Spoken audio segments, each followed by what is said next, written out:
வணக்கம்.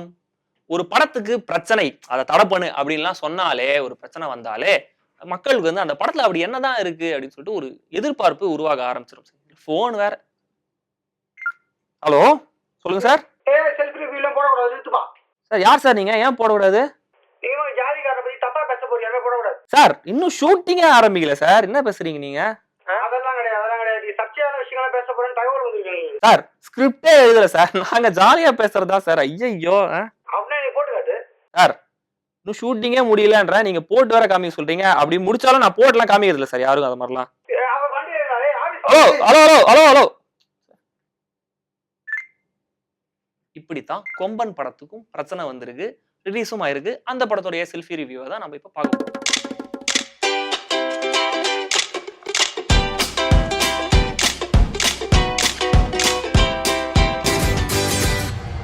கொம்பன் கார்த்தி எல்லா Tamil cinema hero மாதிரியுமே ரொம்ப நல்லவர். ஆனா ரொம்ப கோவக்காரர். அதனாலேயே அவருக்கு வந்து நிறைய பிரச்சனை எல்லாம் வந்து அடிக்கடி கோர்ட் படியெல்லாம் ஏறிட்டு வராரு. தன்னுடைய ஊருக்காக உயிரையே கொடுக்குற ஒரு ஆளு. அவர் கல்யாணம் பண்ணிக்கிற பொண்ணு வந்து லட்சுமி மேனன். அவங்களுடைய அப்பா ராஜ்கிரண். ஸோ அந்த ஊர்ல வந்து ஒரு கொடூரமான ஒரு வில்லன் சூப்பர் சுப்பராயன் இருக்காரு. அவருக்கும் கார்த்திக்கும் ஒரு பெரிய பிரச்சனை வந்து உன்னையும் உன் மாமனாரையும் வந்து நான் கொல்லாம விட மாட்டேன்னு சபதம்லாம் விட்டுறாரு. ஸோ கடைசியில ஹீரோ என்ன பண்ணாரு? தன்னுடைய மாமனாரையும் தன்னையும் அவர் வந்து காப்பாத்திக்கிட்டாரா அப்படின்றதான் கொம்பன் படத்துடைய கதை. கொம்பனா?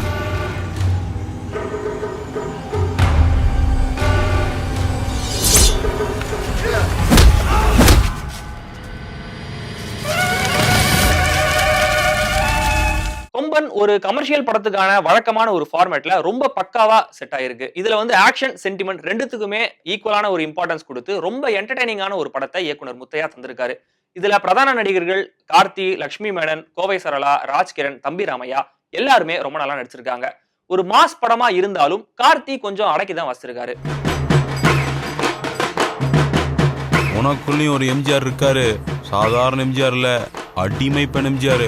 இதுக்கு முன்னாடி யாரும் பெருசா சொல்லாத மாமனார் மருமகன் உறவை இந்த படத்துல ஓரளவு நல்லாவே சொல்லியிருக்காங்க. அதே மாதிரி ஹீரோவுக்கு தர பில்டப் காட்சிகள் வசனங்களை விட ஹீரோ தன்னுடைய மாமனார் வீட்டுக்கு போய் மன்னிப்பு கேட்கற மாதிரியான சின்ன சின்ன காட்சிகள் படத்துல ரொம்ப அழகா இருக்கு. சாதி சனத்தோட எதுக்கு கோயிலுக்கு போகணும், சனத்தோட போவோமே, சாதி எதுக்கு அப்படின்ற மாதிரியான வசனங்கள்லாம் படத்துக்கு பெரிய பலமா இருக்கு. அப்புறம் திலீப் சுப்ராயனுடைய சண்டை காட்சிகள், வேல்ராஜோடைய கேமரா, பிரவீனோட எடிட்டிங், ஜிவி பிரகாஷோடைய பாடல்கள் எல்லாமே படத்தோட சரியா பொருந்திருக்கு.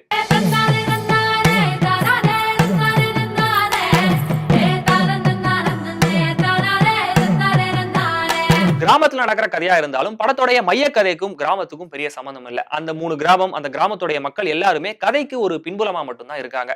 என்னதான் சுவாரஸ்யமான திரைக்கதையா இருந்தாலும் இந்த ஹீரோவை யாராலும் எதுவுமே பண்ண முடியாதுன்னு முதல்லயே ரொம்ப ஜாஸ்தியாவே எஸ்டாப்ளிஷ் பண்ணிட்டதுனால கண்டிப்பா ஹீரோ தான் சவால்ல ஜெயிப்பார் அப்படின்னு ரசிகர்கள் பிக்ஸ் ஆயிடுறாங்க. அதே மாதிரி ஜிவி பிரகாஷோடைய பின்னணி இசை இன்னும் கொஞ்சம் பெட்டரா இருந்திருக்கலாம். ஊதாரியா சுத்திட்டு இருக்கிற ஆனா அநியாயத்தை தட்டி கேட்கிற ஒரு ஹீரோ.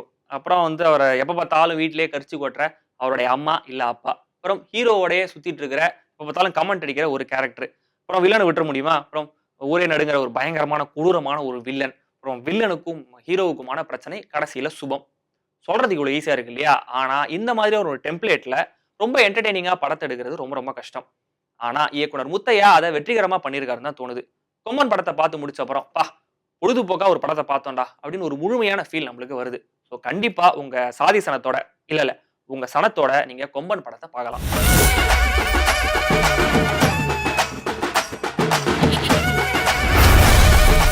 செல்ஃபி ரிவ்யூ பண்ண first day first show ticket கிடைக்கிறது ரொம்ப ரொம்ப கஷ்டமா இருக்கு. அதனால நானும் என்ன பண்ணலாம்னு நினைக்கிறேன், ஒரு கட்சி ஆரம்பிச்சு எல்லா படத்துக்கும் தடை விதிச்சு முதல்ல நம்மளுக்கு போட்டு காமிச்சாதான் படத்தை ரிலீஸ் பண்ண விடுவோம்னு போராட்டம்லாம் பண்ண நினைக்கிறேன்.